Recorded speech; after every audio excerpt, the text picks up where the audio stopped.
Soy Juan Gonzalo, bienvenidos a la salida virtuosa, espiritualidad práctica. Tenemos hoy un gran invitado, Orlando. ¿Hay una coincidencia o no? Hay un propósito. Orlando es mi hermano mayor. Y resulta que en los valores de una persona que se acerca a los 93 años de edad con una vitalidad extraordinaria, pues Orlando tiene unas historias que a mi modo de entender amerita ser transmitidas a una audiencia para que Orlando, por ejemplo, nos cuente una faceta de su historia, cómo le tocó vivir en su juventud una época ya extinguida de nuestra historia, que fue con respecto al ferrocarril. Orlando tiene una historia bien interesante que yo lo invito, Orlando, a que nos ayudes a matizar esta belleza de historia que tú tienes en tu experiencia. Y yo te quiero preguntar, ¿qué edad tenías tú cuando tuviste tu primera experiencia laboral con el ferrocarril en Antioquia y en qué lugar exactamente fue? 18 años en la estación Virginias que queda cercana a Puerto de Río, Perfecto. en 1949 aproximadamente. Bueno, calculen pues, estamos hablando de principios del siglo pasado. A la audiencia joven le quiero llamar la atención en el sentido de que esto es un aporte de una historia transmitida a través de la oportunidad que Orlando nos está dando de estar al aire. Orlando, ¿cómo era una estación de ferrocarril en el año 40 y tanto? Bueno, yo llegué a la estación Virginias como ayudante de jefe de estación. Ok. ¿Qué me correspondía hacer? Contestar al teléfono, recibir encomiendas ¿Teléfono? ¿Había al teléfono? teléfono. ¿Cómo era un teléfono, El Orlando? teléfono era un teléfono de magneto, Opa. con palanca, de pilas, para comunicarse entre las estaciones con un alambre, de un cable, Qué maravilla. para pedir vía o para información del flujo de trenes. ¿Cómo se identificaba la llamada de una estación a otra por medio de un inalámbrico? Pues simplemente había una clave. Por ejemplo, la de Virginias, hablando algo similar a la telegrafía, que eran, digamos, un movimiento de la palanca era un punto. Dos rápidos eran 2 puntos. Y un movimiento rápido continuo era una raya. Entonces, si estaban llamando a Virginia, eran un palancazo, uno eran pin, pin, ran, pin, pin, Orlando, pin, ran. Entonces, el tipo de la estación identificaba la llamada. eso es parecido a una telegrafía. Es similar porque la telegrafía se manifiesta por puntos, toques, puntos largos, líneas, puntos, se identifican las letras. Dos punticos era una A, dos punticos una rayita, una L, sí. O Entonces sea, el un código. telegrafista Un código. asimilaba ese punto y la práctica era que ella inclusive escribía, porque ya estaba tan práctico que escuchaba todas las claves, los sonidos de el tic tac tac, tic tac, tic tac tac, eso significaba letras. Ok. A la audiencia joven yo les hago esta trampa hoy prácticamente porque es que no alcanzan a concebir que era un radio en una estación telefónica al comienzo del siglo pasado, porque hoy tienen el conocimiento de lo que es un celular y mucha gente joven no saben que era un telégrafo, no saben que era un teléfono con estas características. Entonces estamos hablando de época remota de comunicación y un poco incomprensible para quienes son de este siglo. De manera que lo que se quiere resaltar en este momento es que Orlando en su vida y en su vigencia, en su longevidad, ha podido experimentar fenómenos tecnológicos ya bastante con un tiempo pues de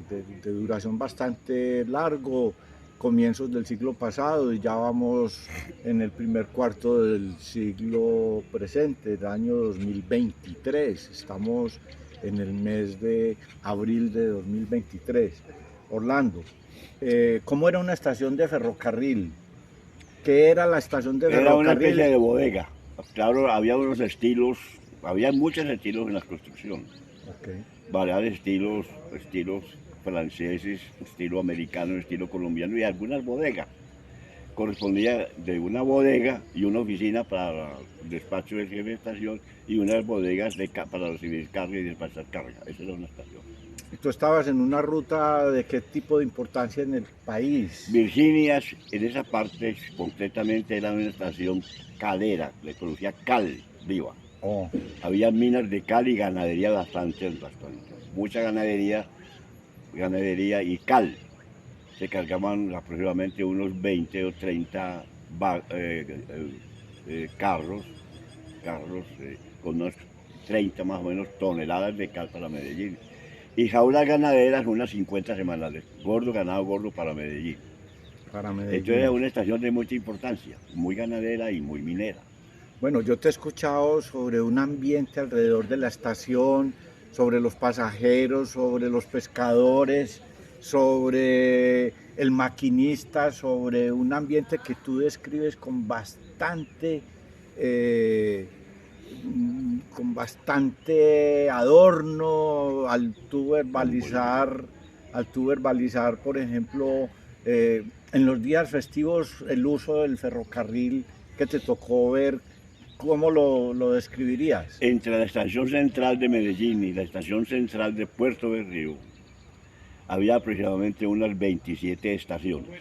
Correcto. Cada estación tenía su propia personalidad Ok. y se distinguía por la alimentación que daban a los transeúntes. Por ejemplo, había una estación en Botero donde las hojaldras, el pescado era lo característico de la estación. Otras estaciones eran chorizos, carnes fritas, bueno, cada estación tenía su proveedor especial de, de formas de, de La alimentar a la oferta gente. alimentaria que había Había mucha en las variedad, estaciones. mucha variedad, mucha variedad. Entonces la estación era un placer ver hasta la gente que todo en la pasada del tren, como unas estaciones no había ninguno que hacer, ni nada que hacer, todo el mundo salía a ver la llegada del tren y la partida del tren, la gente que bajaba, la gente que se iba, la novia que venía y que se despedía. Esa era una fiesta la llegada del tren y la partida del tren porque llegaba gente y iba gente. Entonces las estaciones era un paseo completamente hasta Berrío.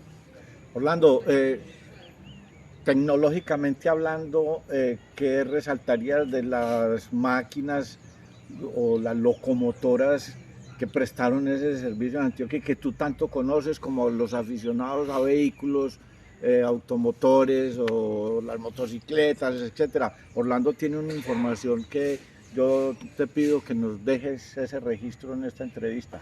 Bueno, Que la tecnología de esa época, pues las máquinas empezaron alimentadas con leña. oh, Posteriormente con carbón de piedra. Después con aceite fuel oil, o sea, aceite crudo. Y por último ya se descontinuaron las máquinas de vapor y que llegaron las de diésel. Entonces las procedencias de las máquinas tenía de varios países, por ejemplo, de Pensilvania o Filadelfia, Estados Unidos, venían las locomotoras Mikado, las que llamaban Mikado, que eran unas máquinas pequeñas, muy eficaces.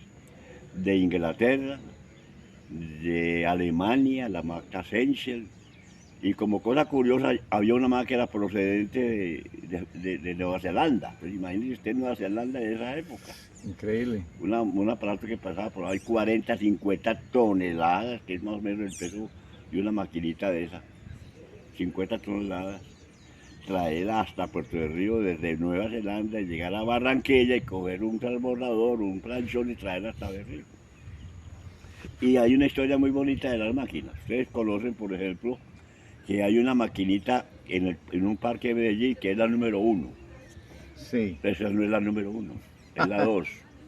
¿Y eso qué pasó? Pues la 1 se hundió en una arena, en una quebrada. Se hundió. Y era una maquinita que transportaba los rieles para hacer la línea, la carga, los rieles, los polines y servía para transportar pasajeros y operarios. Entonces, en un puente que estaba recién hecho en Magdalena, que es una ciudad muy anegada, un sitio muy anegado, se hundió la máquina 1, les trajeron otra. O sea que esa es la 2, es la que estaba en el parque, Qué bien. no es la 1 y no es la 2. Bueno,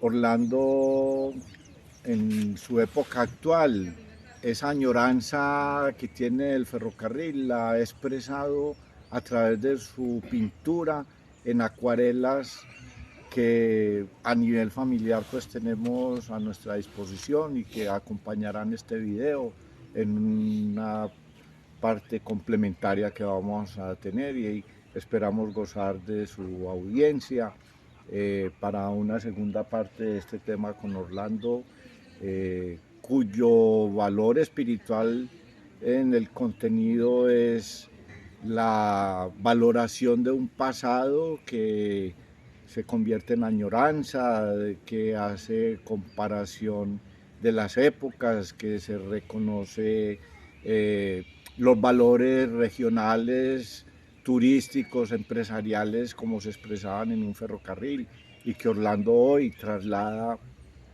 en una expresión artística en la pintura bajo la técnica de la acuarela. Bueno, los invito a que continúen pues suscribiéndose al canal La Salida Virtuosa Espiritualidad Práctica, nos den su like y compartan con otras personas, amigos y contactos sobre este canal. Orlando, muchísimas gracias y yo te felicito no solamente como hermano, sino como ser humano, de que si tú estás en la edad en que estás, en la vitalidad que estás, sos una evidencia de una espiritualidad práctica, supuesta, y seguramente has tenido muchas salidas virtuosas. Sos una evidencia. Bueno, gracias. Hasta pronto. Orlando, gracias. Encantado. A mi hermano le doy un abrazo. Gracias, mi hermano. Muy bacano.